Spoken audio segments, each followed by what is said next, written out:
Hello everyone, আসসালামু আলাইকুম। কেমন আছো তোমরা সবাই?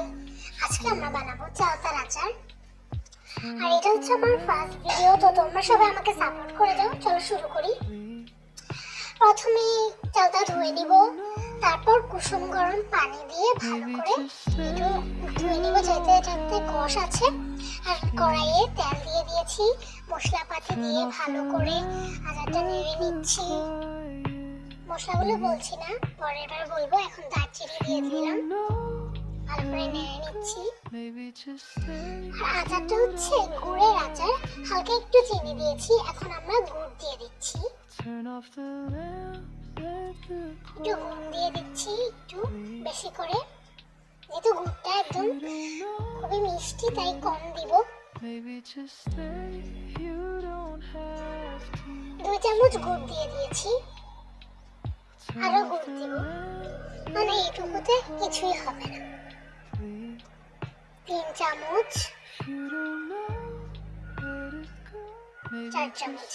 এবার ভালো করে নেড়ে নিব। এবার ভালো করে নেড়ে নিচ্ছি আচারগুলোকে।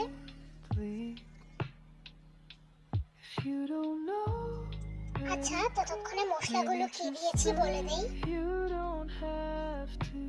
মশলাগুলো ছিল, আমি দিয়েছিলাম লবণ, মরিচ, হলুদ, আর দিয়েছিলাম 5 ফোড়ন, কালো জিরে, তারপর হচ্ছে সাদা সরিষা, দারচিনি, তেজপাতা, কালো সরিষাও কিছুটা, অল্প কিছুটা দিয়েছি। আর এগুলোই ছিল মশলা, আমার আচারের দেওয়া মশলা। আর আচারটি কিন্তু খুবই অসাধারণ হয়েছিল খেতে। কালকে আচারটি বানিয়েছিলাম, আজকে ভয়েস দিয়েছি। আর আচারটি খুবই মজা ছিল বলে আজকে আচারটি একদম শেষ, আর অল্প একটু রয়েছে। পুরো কড়াই শেষ আচার। আমি এখানে 3টে চালতা ব্যবহার করেছিলাম। Bye bye.